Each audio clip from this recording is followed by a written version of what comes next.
G'day guys, so we're finally back. It's been like, what, almost 5 or 6 months that we've been locked down, but that's not news to anyone, so I won't say too much about that. But we've been lucky enough to get some work out in the country, a few days worth of work, and we've got a property nearby. Uncle's got a property nearby with a house and a few hundred acres of bushland, so that's where we're staying while we do this work. So it's the weekend now, so we're going to go for a quick walk and see if we can't get some meat to chuck in the fridge and take home with us. Delicious stuff.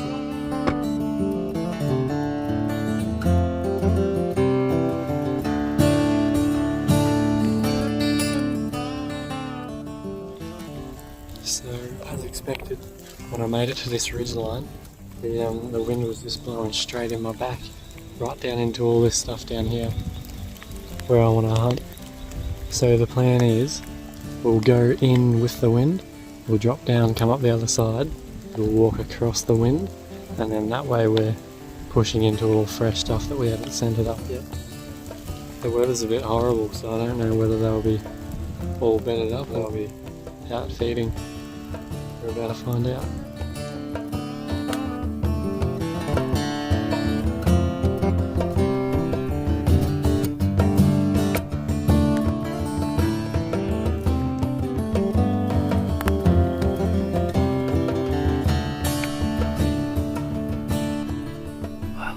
So far I've seen nothing where I've been, so my plan is to drop down.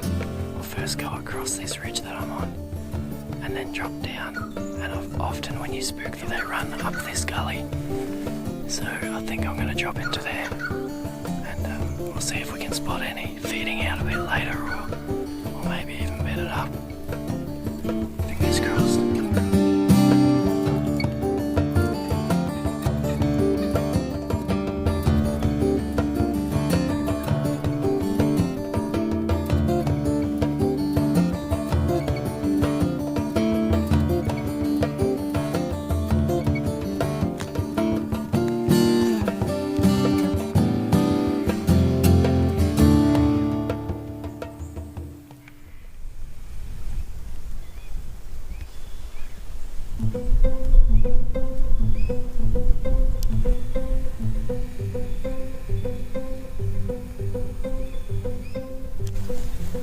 I've spotted two deer just across the gully here.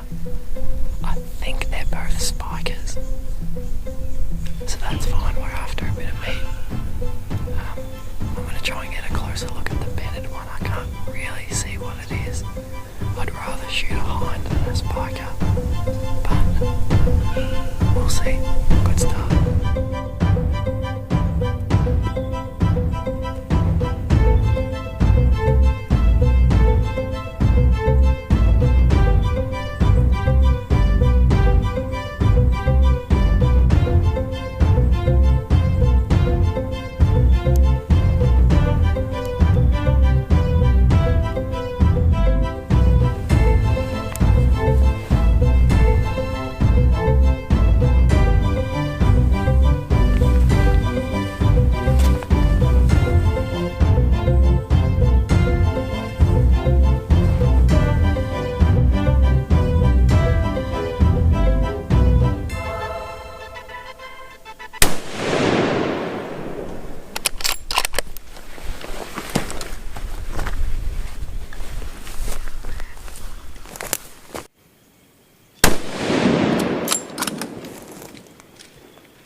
Deer down.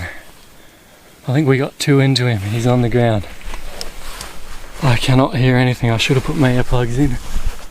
See if I can see him for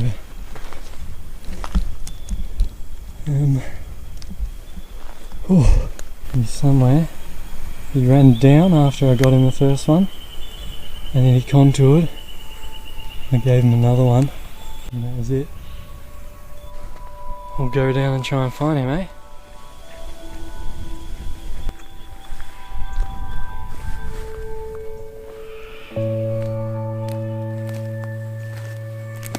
I think we found him. He's just up here.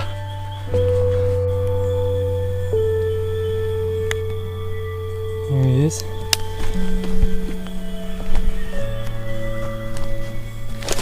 Ooh, it's slippery today.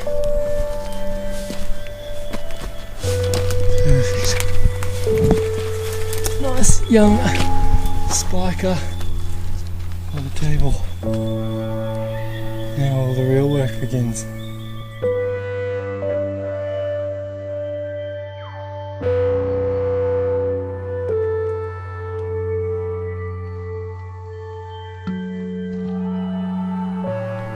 Well, it's starting to rain pretty heavy now. The plan is, my uncle back at the property, he's got a little Suzuki Vitara that they use just to drive around the property.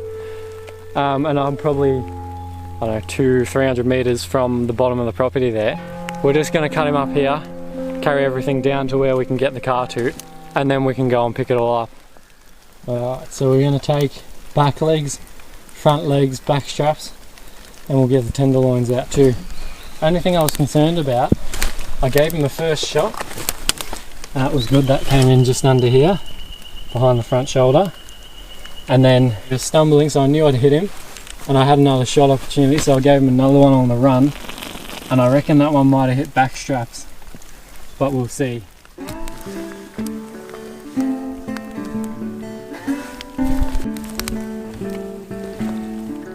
Alright, that's one back wheel. Alright, back leg number 2 off.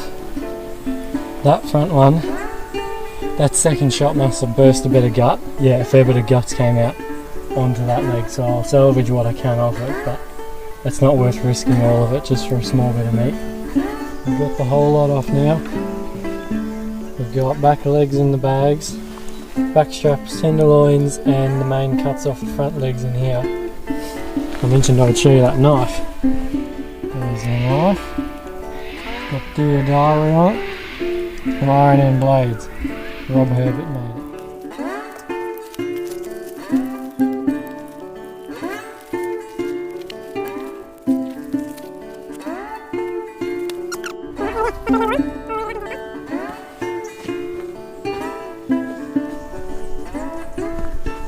Alright, trip 1.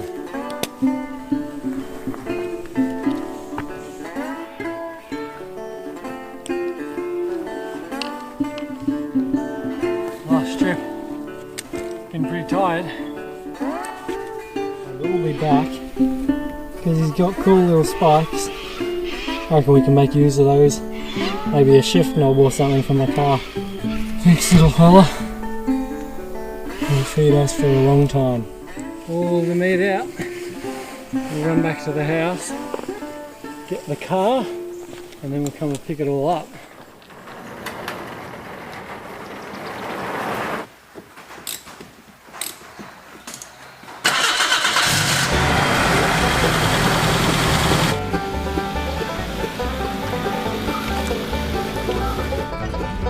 Had a bit of a hard time, this car, but it is the best.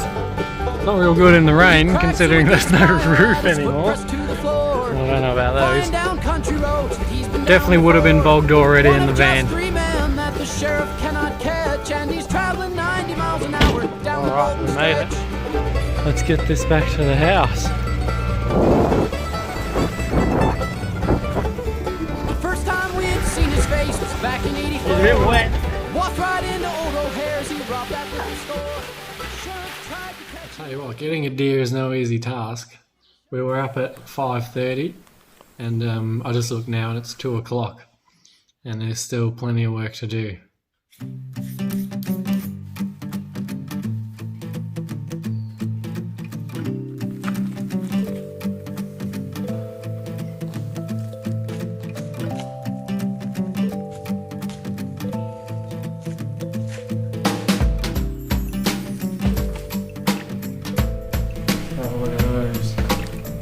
Premium backstraps. Alright, well that's all the meat into the fridge. I've just got the van running to try and cool the fridge down a bit. I thought I'd mention, if you know the way of getting tenderloins out without actually gutting the deer, you can get them in from the short ribs there. You have to be really careful because here's one of the tenderloins and it just smells like guts. because if there's a small liner between the meat on the tenderloin and the gut cavity, and if you even just cut that liner a little bit, spoils the meat. And if you put this in with everything else, it'll make everything else smell like that too. And I've made that mistake before. So if you smell, game meat always smells a bit different to shop bought meat, but if you smell that grassy, gutty sort of smell, just don't risk it, it's not worth it. Time for a clean up and then some dinner.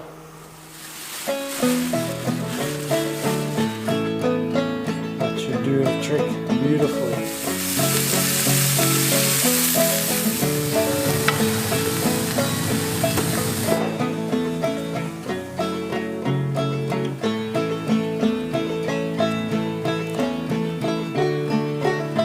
Well and truly overdone, I think. Well, I tell you what, I feel pretty lucky to have got to get out a little bit early. Yeah, enjoy some time in the bush and get a deer. Bit of a weird time at the moment, but hopefully things will be back to normal as soon as possible, and we can all get back out there and be doing the same. I'll look forward to it. Until then, I'll see you on the next one. See you later.